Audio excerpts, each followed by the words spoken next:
Medijska i politička prašina povodom Parade ponosa tek što su se slegli, a ovde u centru Beograda pre 3 dana nožem je napadnuta devojka zato što je nosila majicu sa simbolima LGBT populacije. Slične probleme, od verbalne osude pa do fizičkog nasilja, imale su mnoge zemlje koje su u prošlosti proganjale pripadnike LGBT populacije. Danas razvijene zemlje priznaju sva prava seksualnim manjinama. Ipak taj proces tranzicije u razvijenim zemljama bio je dug i bolan. Kako je borba protiv homofobije izgledala na primjeru Sjedinjenih Američkih Država, Španije i Nemačke, za te mrežu priča Marka Vlahovića i Sandre Babić. Crvena kao život, narandžasta je zdravlje, žuta kao sunčevi zraci, zelena je priroda, plava je harmonija, a ljubičasta duh. Zastava duginih boja je simbol borbe LGBT osoba za ljudska prava. Lezbijke, gej, biseksualne i transseksualne osobe ovu zastavu su prvi put istakli na protestima 1978. godine u San Francisku, LGBT prestonici Amerike, a time i sveta. Međutim, borbe za prava seksualnih manjina počele su skoro deceniju pre u baru Stonewall u Njujorku. U ekskluzivnoj izjavi za TV mrežu, novinarka i predavač na Univerzitetu u Arizoni Susan Green seća se da su 1969. godine problemi LGBT populacije bili ozbiljni. Kada govorimo o Stonewall baru, vraćamo se u 1969. godinu, kada su postojali problemi sa LGBT pravima. Tada su u taj mali bar u Greenwich Village u Njujorku dolazile lezbejke, gej i transseksualne osobe. Policija ih je hapsila i zlostavljala. Njima se to tada smučilo, nisu mogli to više da trpe, te su digli pobunu. Protest je trajao 3 dana. Ljudi su bili u baru, ispred bara, marširali su po čitavoj četvrti. Odjednom su se priključili i oni koji su to gledali i ulice su bile pune. Pobeda nad torturom naredne godine je rezultirala Paradom ponosa u Njujorku, kojom je LGBT populacija ponosno pokazala da je kao i ostali. Od tada se Parade ponosa kao vid sećanja održavaju svuda u svetu. Ono što je takođe poteklo odatle jeste i briga države o zaštiti LGBT osoba, kao i debata o istopolnim brakovima. Za sada je 6 država odobrilo istopolne brakove, kao i Washington DC. Ali još uvek ima mnogo država koje brak definišu kao zajednicu muškarca i žene i koje su time protiv istopolnih brakova. To je po mom mišljenju malo čudno, jer bi mi trebalo da smo predvodnici u svetu, a nismo. Znate, druge zemlje koje su mnogo liberalnije u tom pogledu. Od 1969. godine, kada je izbila pobuna u Stonewallu, u Nemačkoj homoseksualnost nije više krivično delo, čime je počela borba za ljudska prava LGBT osoba. Još u periodu Vajmarske republike od 1919. do 1933. godine, lezbijke i homoseksualci su uživali poštovanje svojih prava, ali uglavnom u velikim gradovima. Iako je krivični zakon i tada sadržao paragraf 175 po kome je homoseksualnost smatrana za protivprirodni blud, progon i kažnjavanja počeli su tek za vreme Hitlera. U pismu TV mreži aktuelni nemački ambasador u Srbiji Wolfram Maass dao je svoje viđenje tog vremena. U periodu nacizma zakoni protiv homoseksualnosti bili su pooštreni jer je fašistička ideologija zahtevala razlikovanje nas od njih.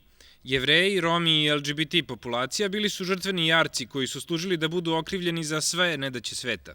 Zakoni su ih isključivali iz javnog života, ograničavajući njihova građanska prava, čime su bili izdvojeni od ostatka društva. Često korišćeni netačni i pseudonaučni argumenti imali su za cilj prihvatanje ovih zakona. Po zloglašenom paragrafu 175 za vreme nacističke Nemačke uhapšeno je oko 100.000 ljudi, a tek 4.000 njih preživelo je koncentracione logore. U logorima LGBT osobe obeležavane su ružičastim trouglovima i bili su izloženi najtežim radovima od kojih su umirali. Posle Drugog svetskog rata Nemačka je donela novi ustav koji je u prvih 19 članova navodio isključivo ljudska prava. Nova Nemačka je morala da bude veoma drugačija od one pod Hitlerovim režimom. Kada se radi o ljudskim pravima, bilo je neophodno da se ne ponovi istorija, da se ne desi ponovo fašizam, progoni homoseksualaca i Jevreja ili bilo koje manjine u zemlji. Mislim da su temelji ovog procesa postavljeni 50-ih kada je došao osnovni zakon, ali liberalizacija zakona koji se tiču homoseksualaca su potrajali veoma dugo. Mislim da je to počelo 70-ih jer je tada bilo LGBT aktivista u Nemačkoj koji su dolazili uglavnom iz kulture i iz filma zapravo.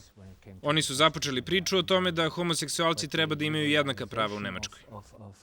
Kroz kulturu i televiziju, malo po malo, LGBT populacija postajala je sve vidljivija. Gej i lezbijski likovi prikazivali su se u sapunicama 80-ih sa svim ljudskim problemima poput ljubavnih veza, slomljenih srca, kao i da mogu da budu najbolji prijatelji, te se nemačka javnost postepeno uveravala da je biti LGBT potpuno normalno. 2001. godine ustanovili smo instituciju životnog partnerstva za homoseksualne parove. Prvi poljubac dva muškarca koji su se faktički udavali ispred nemačkog suda, to je bilo važno, to je bio signal. I gradonačelnik Berlina je ustao pre par godina i otvoreno rekao: ja sam homoseksualac i to je dobro. To je bio jako važan događaj za LGBT aktiviste i priznavanje njihovih prava. Liberalizacija u Nemačkoj i dalje traje. LGBT osobe mogu sklapati građanske zajednice koje im daju skoro ista prava i dužnosti kao da su u braku, poput ekonomskih olakšica za mlade bračne parove i nasledstvo. Međutim, u Nemačkoj se i dalje vode debate o sklapanju gej brakova u pravom smislu te reči, čime im i dalje nije omogućeno da usvajaju decu. Zemlja koja je i pored uticaja katoličke crkve uspela da potpuno liberalizuje prava LGBT osoba je Španija. Slično Nemačkoj, u Španiji su pre diktature Franciska Franka bili uspostavljeni temelji liberalizma, pre svega u intelektualnim krugovima. Po uspostavljanju diktature, liberalne ideje su bile samo u zimskom snu. Taj prekid surovi koji je Franco izvršio, došavši na vlast, nije mogao da prosto uništi te tekovine koje su. Uništio je naravno Republiku, uništio je republičku vlast, najpoznatiji intelektualci otišli su u izgnanstvo, tamo živjeli u Francuskoj, u Meksiku i u drugim zemljama sve do Frankove smrti. Međutim, nije bilo prekida. Znači, taj liberalizam se više kanalizuje na neku kroz apstraktnu umetnost. Poznati španski pisac Federico García Lorca ubijen je na početku građanskog rata, a jedno od tumačenja je i da je streljan zbog svoje homoseksualnosti. Pored njega postojali su i drugi španski umetnici koji nisu sakrivali svoju seksualnost, pre svega u svojim delima. Zbog toga je špansku književnost nemoguće izučavati bez znanja o homoseksualnosti velikih umetnika, ističe asistent na predmetu istorije španske kulture na Filološkom fakultetu Željko Donić. Pogotovo Luis Cernuda. Njegovo stvaralaštvo u potpunosti obeleženo, prosto sva dela, njegova ta najveća zbirka stvarnosti i želja, čitavo obeležena elementima njegovih homoseksualnih tendencija i svega. Znači, recimo u delu Federica García Lorca i u njegovoj poznatoj zbirci pesama Pesnik u Njujorku i na drugim mestima prosto vidi se, postoji oda Salvadoru Daliju. Posle Frankove smrti i kraja diktature, Španija 1978. godine dobija nov demokratski ustav, ali sam zakon ipak nije dovoljan. Polako. Paso a paso. En España no es... Korak po korak. U Španiji slobode nisu odmah nastupile po završetku frankizma. I pri kraju Frankovog režima se polako popuštalo. Dozvoljavalo se da se različito misli. Kada je demokratija došla, takođe se postepeno radilo na oslobađanju. LGBT populacija nije bila prepoznata sve do 20 do 25 godina unazad. Tako da mladi danas nemaju problem, ali naše bake, deke, čak i roditelji ih ne prihvataju najbolje, jer i dalje imaju tu svest da to nije ispravno, nije prirodno. Tako da se na tome takođe polako radi. Iako to ne žele baš u svojoj porodici, oni jesu tolerantni. Borbu za LGBT prava obeležio je i španski film. Pojavljuju se veliki poznati reditelji na svetskom nivou, kao što je Pedro Almodovar, koji svojom svetskom slavom i nacionalnom slavom prosto velikim brojem likova koji su u to vreme na marginama španskog društva, LGBT osoba menja svest, odnosno Špance navikava na tu različitost. 60% Španaca podržavalo je 2005. godine Zapaterov zakon o istopolnim brakovima, a slična statistika je i danas. Tim zakonom Španija je postala treća zemlja u svetu koja je odobrila istopolne brakove, a među prvima je dozvolila usvajanje dece. Barcelona je najpopularniji gej grad, a Madrid je čuveni po svojoj paradi ponosa. For me it's strange because at the beginning it makes sense.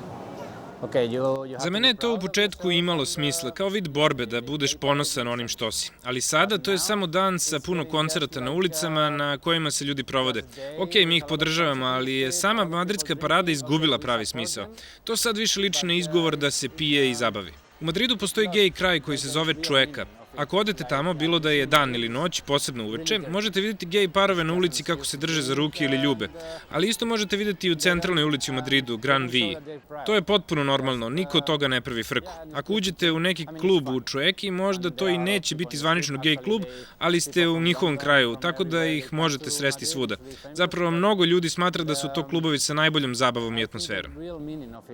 Kultura je i na našim prostorima prva pokazala LGBT populaciju kao ravnopravnu svim ostalim članovima društva. Beogradsko dramsko još veoma rano, još za vreme mojih studija kad se pojavili Tennessee Williams i jedna generacija ovih američkih pisaca koji su tretirali tu temu, oni su to normalno davali i to niko od koga nije izazvalo nikakvu reakciju, kao što kažem da neka duboko ukorenjena homofobija kod nas ne postoji. Iako smo jedna mačo civilizacija. Jovan Ćirilov bio je prvi koji je digao glas za prava LGBT osoba još 1986. godine na sednici Komunističke partije. Do tada homoseksualnost je tretirana kao zločin, ali niko nije bio osuđen kaznom zatvora.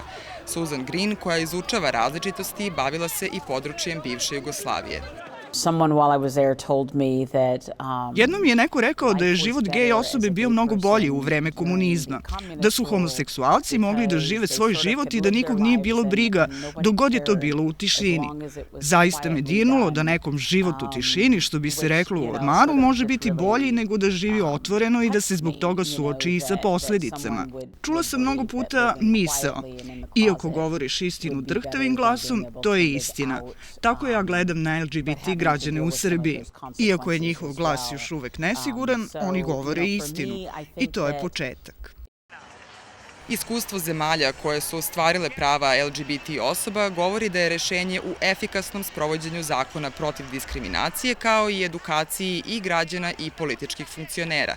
Na taj način će se korak po korak prihvatiti da su LGBT osobe među nama, da žive isti život i imaju iste probleme kao i svi drugi.